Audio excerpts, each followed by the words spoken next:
I know why you don't like me.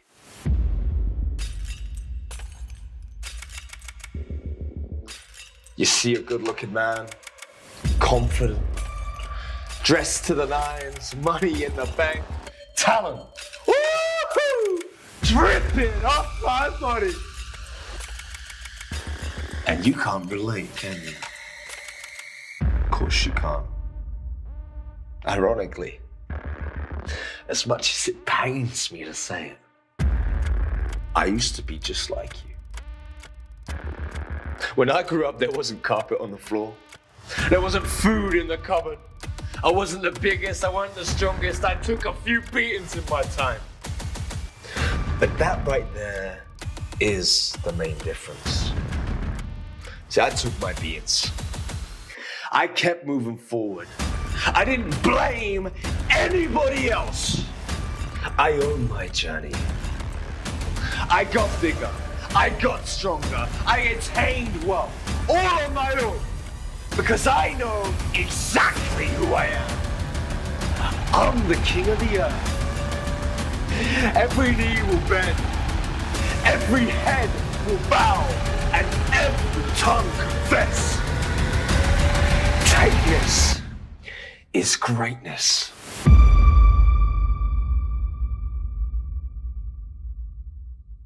Ladies and gentlemen, welcome back to the Wrestle Plug podcast. I'm Aaron Nix, as you know, the host and proprietor of Wrestle Plug, and I have great guests every single time I do one of these interviews, but greatness is a word that's thrown around lightly, very lightly, but this man is the personification of that. Tateness is indeed greatness, because Tate Mayfairs has joined us at the Wrestle Plug. Welcome, sir.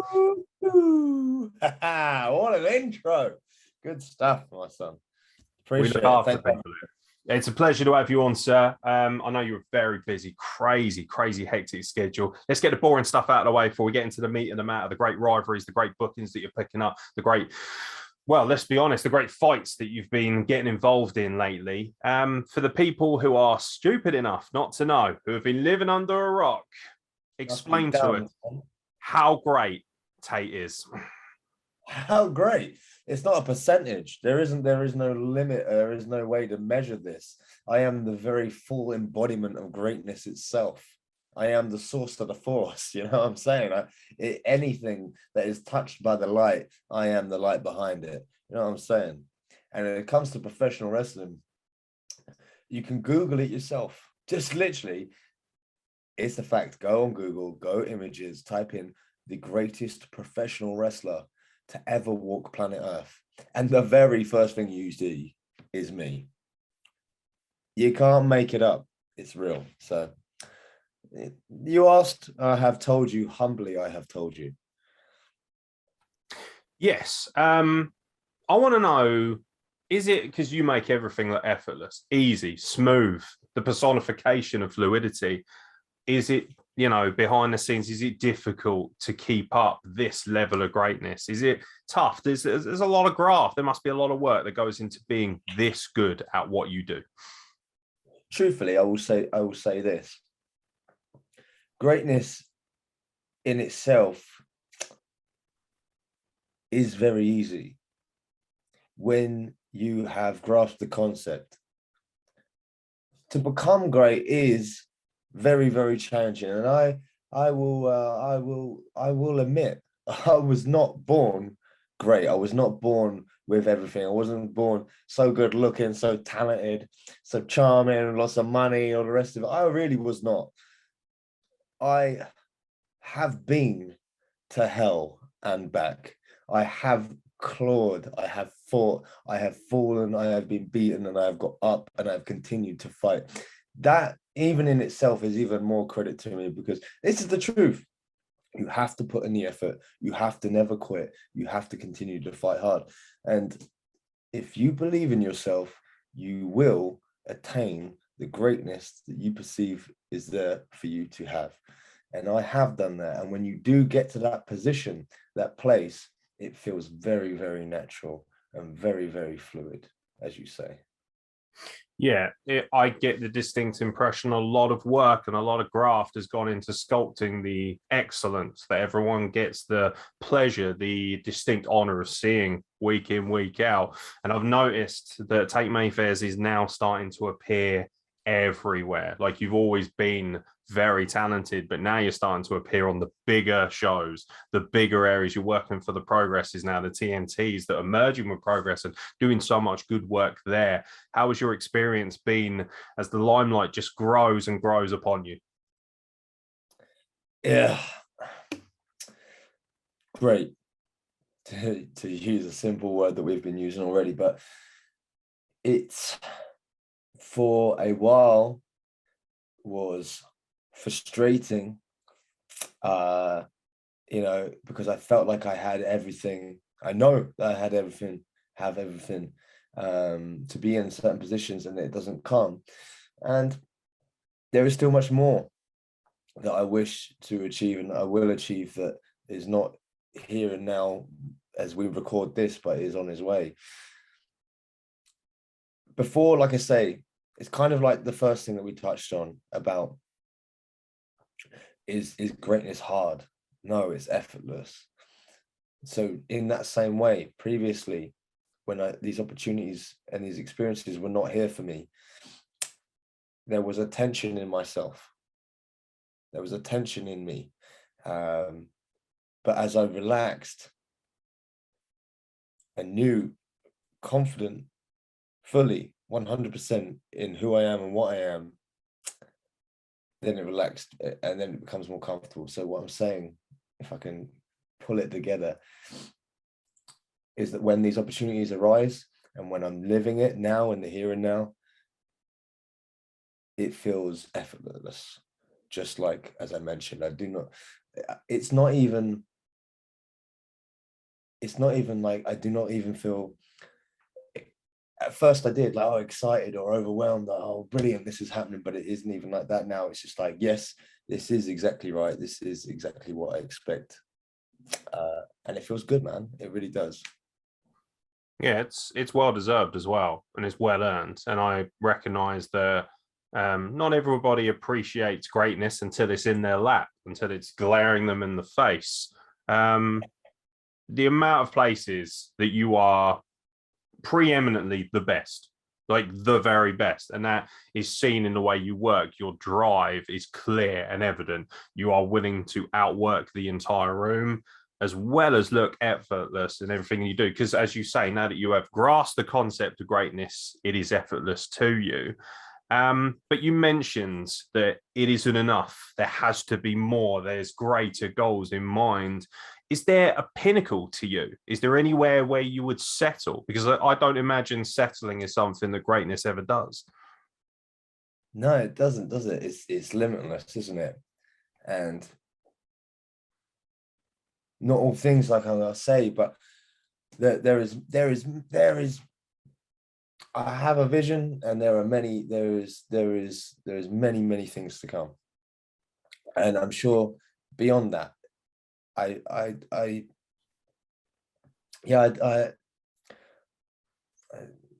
we shall see when I get there. But I know from the personality that I have, that I do not wish to rest on my laurels, or to sit on something, and that. Although it is important to you know, take time to appreciate your surroundings as well, but I do not wish to stay still on any one thing and go, yeah, I'll hang my hat on that. That's cool.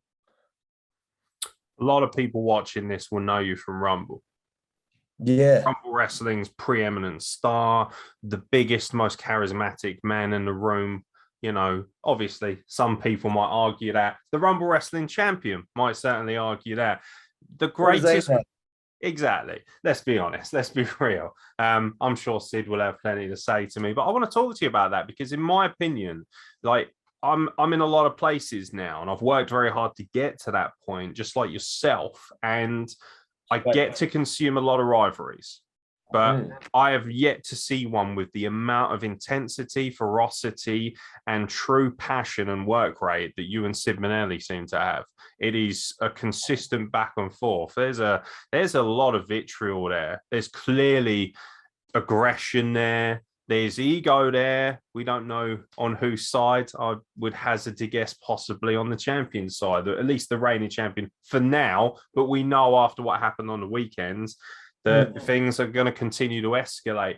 The rivalry with Sid, would you, even though you probably have no love at all for Sid Minnelli as a person, obviously as a professional, I'm sure you respect greatly what he can do. Is there a sense of knowing that this rivalry has helped take you to a next level? Do you think that in some ways you could accredit this rivalry to helping boost you to an even greater platform? Let's say this in regards to the rivalry. At the end of the year awards, the rivalry won Rivalry of the Year. As it should. Do I respect Sid Manelli? Sid Manelli is from a wrestling family. He's a third generation British professional wrestler, and there really isn't many in the UK that can ever say that. Yeah. Some of the nights, but beyond that, there really is not. I come from a fighting family, not directly pro wrestling, but a family of fighters. So I do have respect there. We have traded wins back and forth. However, when he took the belt off of me, it was not by his hands. It was Mr. USA who cracked me over the head with a steel chair, with a chair that led to the victory. So I cannot say that I respect him or his current title reign for that reason at all. And in regards to the matches that we've had,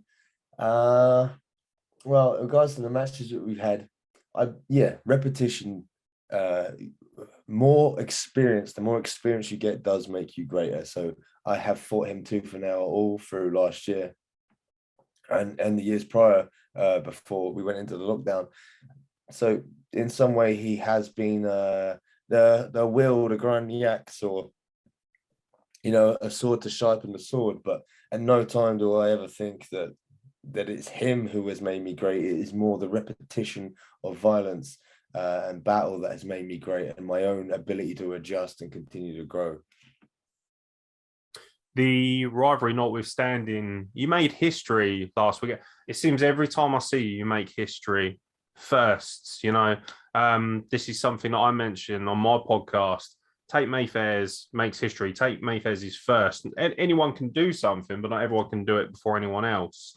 The ladder match is a fine example of that. You recently had a genuine match of the year contender, one of the best matches. It's the best match I've had the privilege of watching and filming. KM Lane versus Tate Mayfairs ladder match. Masterpiece. Yeah. It's going to be available by the time this interview comes out on YouTube. If you're not watching it, then you're letting yourself down, ladies and gentlemen. It genuinely is that good. And I absolutely must insist that you go to the Rumble Wrestling YouTube channel, and check out that match, because it is genuinely a masterpiece, and it was edited with that in mind. I can absolutely tell you that. Making history like that is awesome. It's a big deal, but you take it in your stride. How is the process of that, coming out of that? Do you get swept up in a moment at all, or is it just another day at the office? It's another day, man. It's another day. It's another day. Although, I guess in terms of winning, it is. In terms of fighting and violence, it is just another day. Technically, I guess that's my first official ladder match, but it all comes down to the same. Pro wrestling is pro wrestling. A fight is a fight, and a weapon is no different than the other.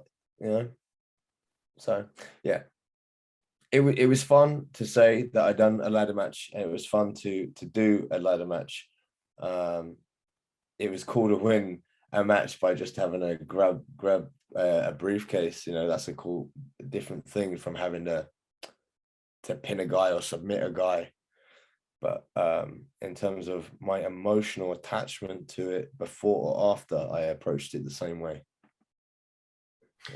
Yeah, do you know what I get from you? A sense of unbelievable coolness, like in everything, the way you present yourself, the swagger, this isn't arrogance. It's not a persona. It's a real life, living, breathing entity. Tate Mayfairs truly believes in his heart and soul and knows that he is the personification of greatness. But you did mention like that you had to fight to get to that point, to understand the concept of greatness. How was it like the toil? I imagine you still enjoyed that and relished the opportunity to fight back at the world so that they knew who you were. But before greatness became the concept that it was, that basically encompassed everything that you do, how was it when you first broke into the industry and became the great warrior, the great fighter in the sport of professional wrestling? How was that process before you got to that level of greatness that you desired and knew you were going to obtain? Long, painful, dark, cold, and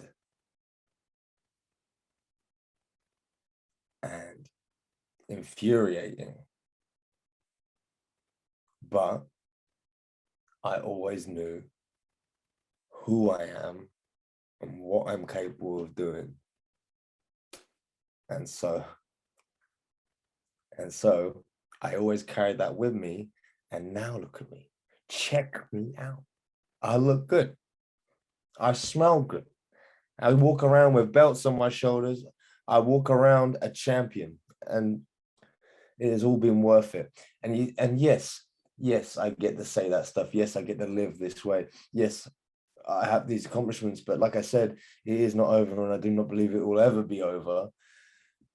And you were there. We can't lie about it. That sold out crowd, how many people there? 400? Yeah.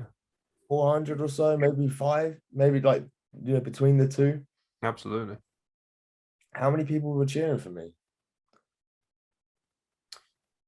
More than you probably think, to be fair. But I didn't hear a single one. I didn't hear a single person cheer for me. And so, yeah, I've won all of this. I've done all this. I've achieved all of this, but and I've got this vision on more things that are coming my way. But at the same time, I'm still fighting just as much. These people, they don't understand how good I am. They don't understand how great they've got it to even be in the same building as Tate Mayfairs. They will look back in the future. In the future, these kids will grow up, these families will grow up, and they'll go, oh my God, we were in the building with Tate Mayfairs for Kane Reigns in a ladder match. We were there, the first ladder match, Tate Mayfairs' first ladder match. We were in the building. We got a signed autograph at the end. And it'll be worth so much, but as of last weekend, they do not appreciate me, and that does bother me. It does bother me greatly. I wrestled on Friday night, got booed out of the building. I wrestled on Saturday, you were there, booed, insulted. I wrestled on Sunday up in Liverpool, booed, insulted, mocked, chanted against. So I'm still fighting. Would you say that you won't be satisfied until these people realize how special you are?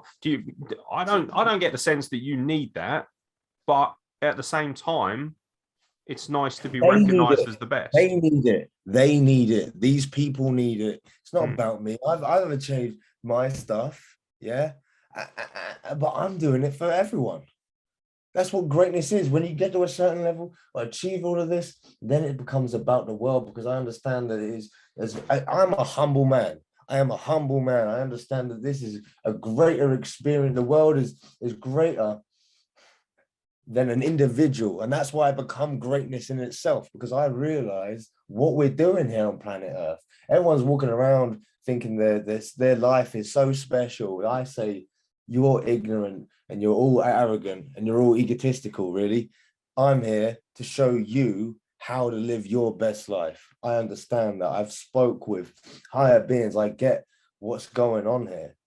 I have been through hell. I have elevated myself, and I am here to show you what you could be, you know? And so, yes, it does bother me. It hurts me. It angers me. It upsets me because, like I say, I am here to help you all, but you are all denying it yourselves, that privilege. Eventually, it will come to.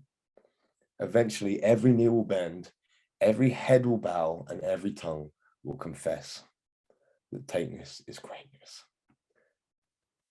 And then we'll be cool. Very beautifully and succinctly said, as I'd expect nothing less from someone as affluent as yourself. I get the impression that you take it very seriously, that leadership mentality, leading the way, being the best, showing everyone the correct way to be the best, to be ruthless, to be relentless, but also, like you say, in your own words, humble and modest about your own identity, of course.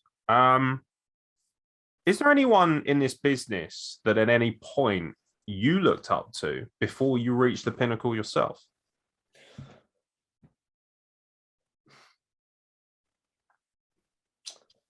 There were guide ropes along the way. I'm not going to lie.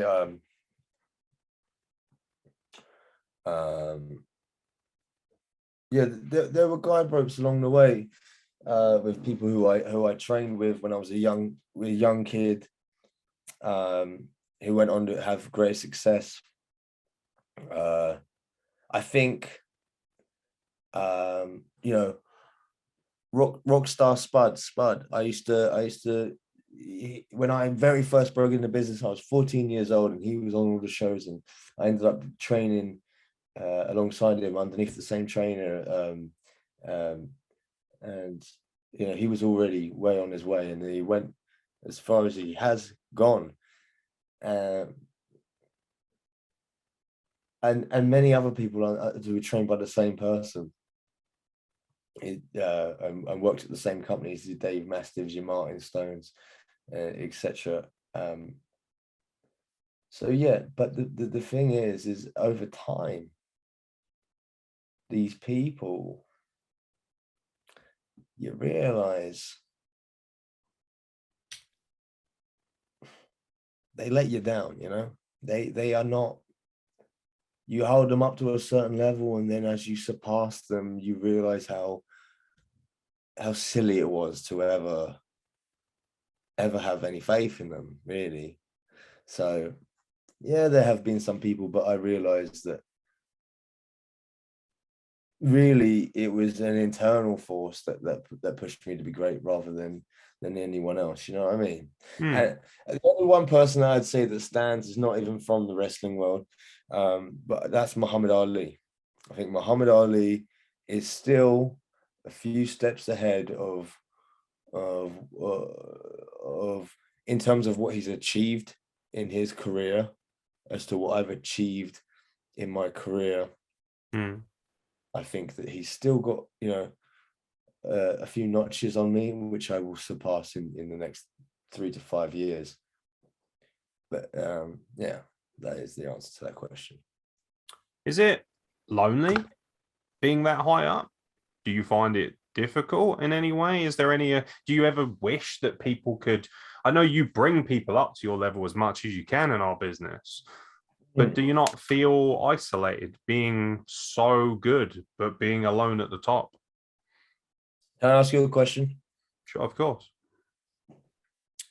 Have you ever walked into a pub or a club at 12 o'clock, 1 a.m. sober? Have you ever walked in sober into a pub? Probably not, no.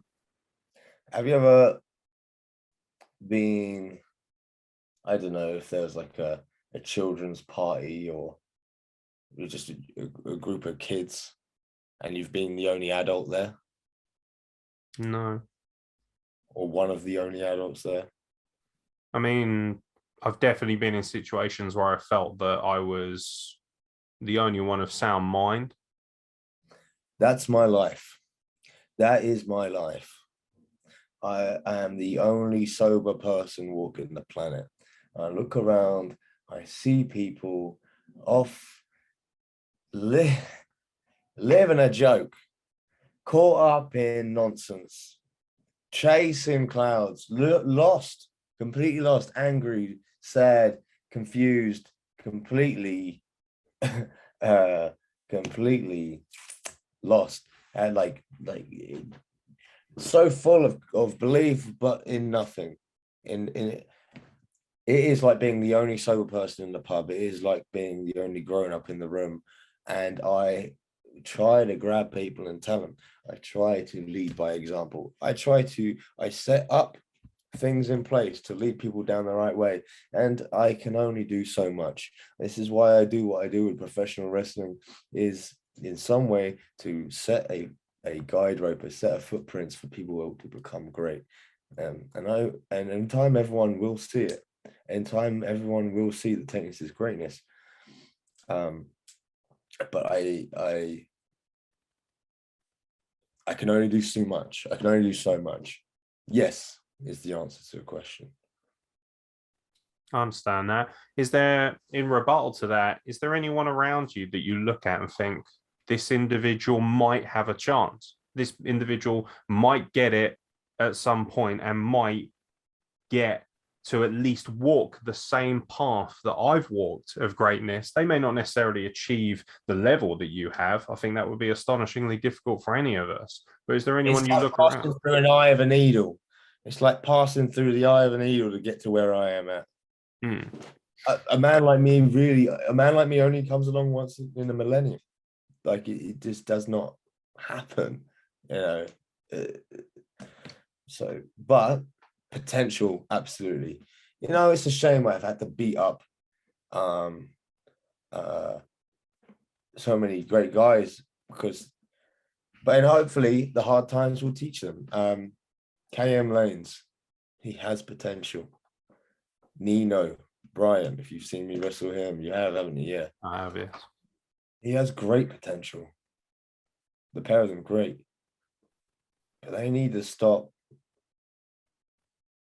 living by enforced concepts and ideologies and rules which do not cater to their success, and they need to stop caring about people with low IQ and masses of idiots have to say or think about something. This is your journey into greatness. This is your path. No one else's. The disdain for the lack of intelligence around you, like you said, it's lonely in that room. It's difficult. It's lonely being in. I have my fun though. Let's not paint me out as a lonely, dark loser. I have my fun. I party. People. I have many people around me. We have good times.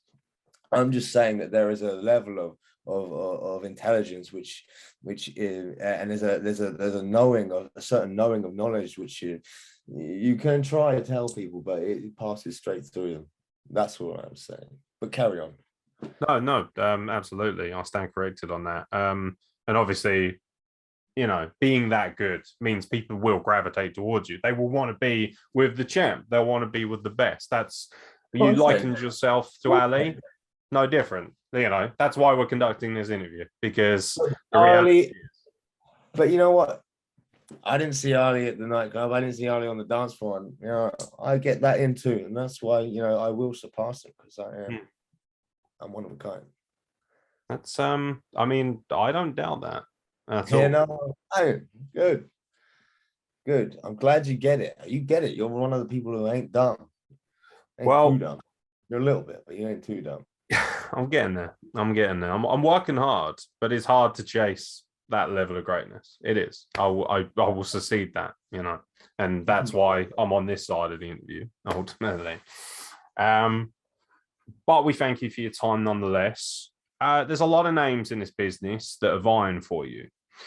I want a very quick and succinct opinion of these people. Right? There's a list. We asked the unwashed masses to an extent for word association. They do stink, don't they? Why do they smell so much? I don't know. Have I a mean, word with ya. well, some of us Have a use our word. showers regularly. I would absolutely encourage some of our It's fan base definitely, to do the same. it's Um, definitely up there with the looking after yourself part of greatness. Getting there, the first one is definitely shower. are there any other tips you can give to the minions, the small people, things that they should be doing to do better? What's the Own basics? own your yourself, your decisions, and your journey. The journey. No one is going to give you anything. No one is going to give you anything. You must take it, but you must not take it forcibly from someone else, which belongs to them. You must take what belongs to you. You must hold, be quiet, understand what you're being pulled towards internally, and you must honor it and work toward it. You have to work toward it, not just talk about it and think about it. You have to get up early, even if you haven't had enough sleep. You must get up early. You must make your bed. You must draw the curtains. You must have a cold shower. And you must again think about what it is you were meant to be doing. You will not pick up your phone before you do this. You will think about what you're doing and you will see it happening. Then you will work out, because it is important that you move your body. It doesn't matter if you are an athlete, a fighter like myself, you must move your body. You must keep it fresh. It will also keep your mind fresh. And then you will put feet to the floor and you will get on with your work. And you will work until the day is done. You will not take long extended breaks. You will not sit on the sofa and watch stuff. You will not drink yourself silly unless it's a good time to do that. And if you can do that consistently for years and years and years and not be pulled away and astray by loads of idiots, loads of opinions, your emotions, which will undoubtedly try and hinder you, then and only then will you be a couple of steps ahead and on your path to greatness. I'm Yeah, a good guy. Do you see what I mean? yeah, no, I get Yeah, it. they will get it. They will get it. Yeah, I feel like you're ahead of the game of life. Like it feels like you're ahead of everyone else. Everyone I've spoken to, I've spoken to some great men, some great women. None of them have that ferocity of passion to be the best in the world and to actually live as the best in the world. It's an astonishing thing to see. I've had the pleasure of being in the same room as you, but I've never got a chance to hear what's truly in the mind of greatness. But again, I've mentioned some people before, you know, the fans, you do have fans, and you know that. You know, a lot of people admire you, godlike in many ways, and they want to know what your opinions are of, shall we say, lesser mortals. People like a Sid Minnelli, they want words, they want word associations. You know what? You probably don't need many words. Could you give us one word to describe a Sid Manelli? Waste. How about a KM Lane? Soft. How about Shen Wu?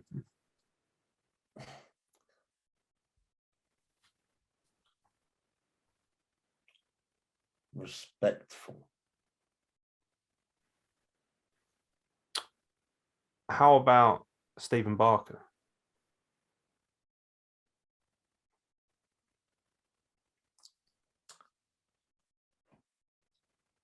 Tight-fisted.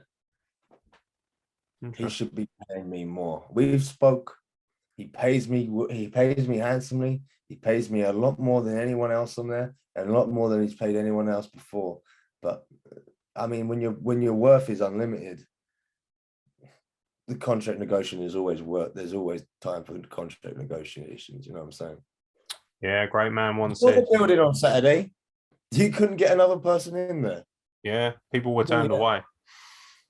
And that's because of who? You, I'd imagine. Hey. That's fair. I mean, there is no denying there was only one match which stole the show. It always seems to be your match.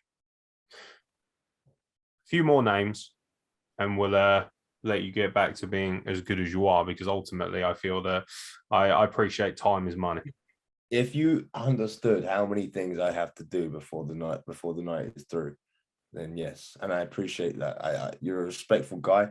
You got it. You got a sound mind. So yes, a couple more, and then I will go. Thank you. Certainly, sir. Someone who could potentially be problematic for you down the line, Percy Trainer. He's not going to be problematic for me. He ain't going to be problematic for me. He's a joke. What happened? What happened with Dominator? Obviously, sort of changed the course of what was meant to go down, but for a moment there seemed to be genuine anger there. Is that just disappointment more so than the plan not coming together? All of it combined, mate. All of it combined.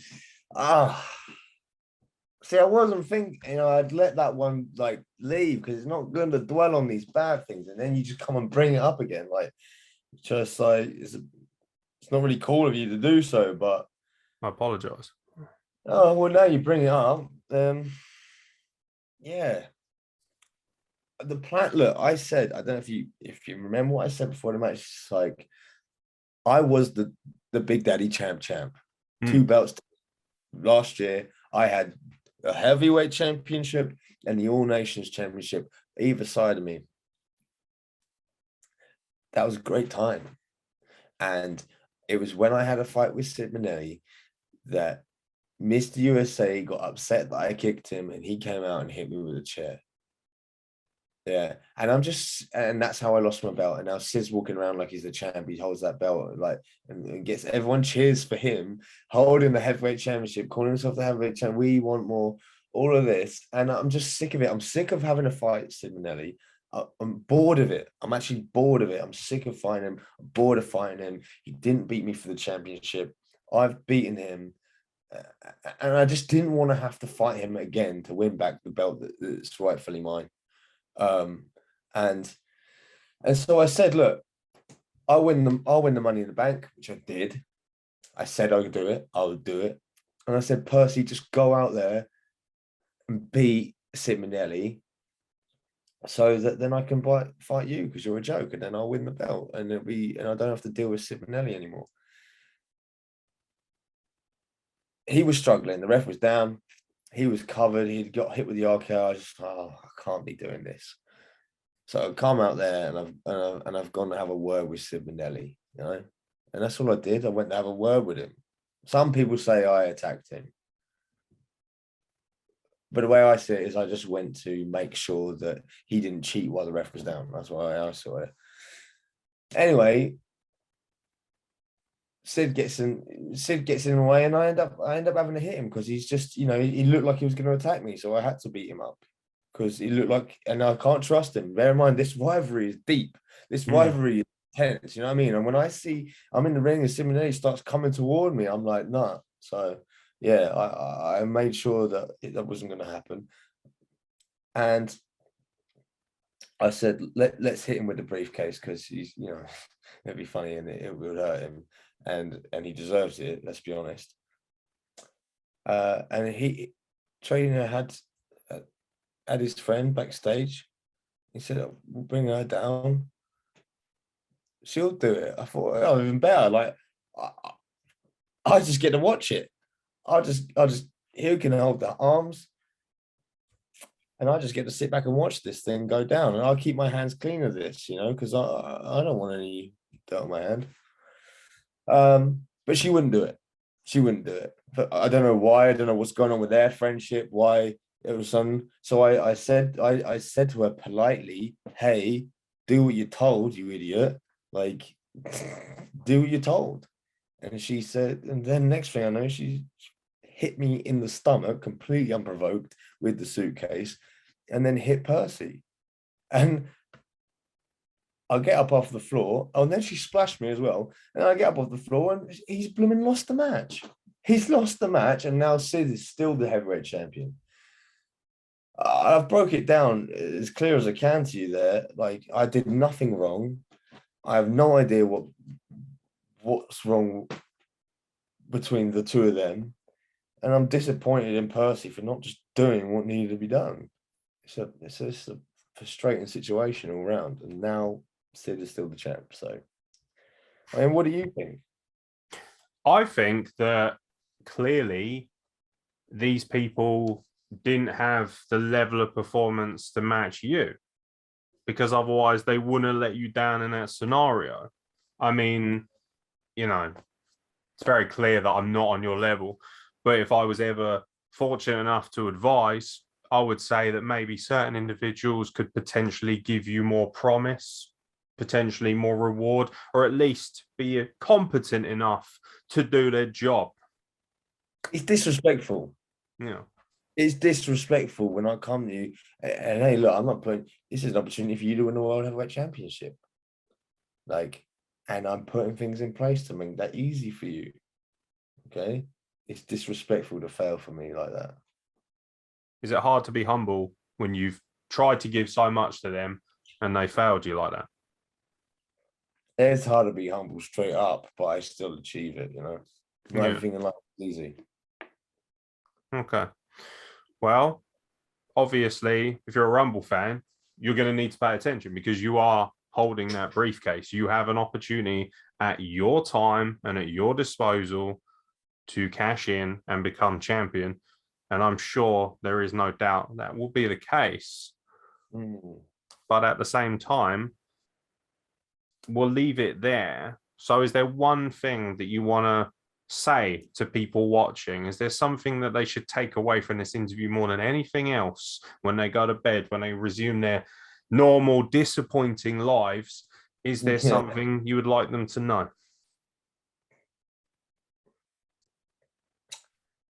I'm the greatest professional wrestler to ever walk planet Earth. If you go and type that in Google, you'll see me. If you also go on Google and type in TateMayfairs.com, you'll find my website where you can buy my 8x10s and my t-shirts. There's different designs. There's new ones coming up. There's different colors. All great. All great. If you put a comment in there on what you want, I'll write whatever you want on the 8x10. That's important. That's another step closer to greatness. You know what I mean? It's like if it passes through me, then it's going to be resonating at a higher frequency, and that's going to enter your life, and it may change your life. You know, just saying, it may do. Tate Mayfairs. I'd keep that in mind. Tate Mayfairs, thank you for your time. I appreciate that you don't like giving your time to anyone but yourself. I understand why that is as well. But at the same time, you always have an opportunity to speak on this podcast, even if it is beneath you, it's available to you. And I, for one, personally, am a very big fan. I, for one, personally, take a great deal of pride in having the honor to work with someone like yourself. And that might infuriate certain people. I'm not really bothered, to be honest. You know me, I'm trying to carve my own way, and I'm not really bothered about other people's voices. I don't care about what's beneath me. And I know that that's a lesson that I could learn from you in particular. Thank you very much for your time, sir. The pleasure is all yours. I'm happy to do a service for the world. But yes, I must get on. Remember, every knee will bend, every head will bow, and every tongue confess that tateness is greatness. Woo-hoo. You take care, brother. You take care. Thank you very much.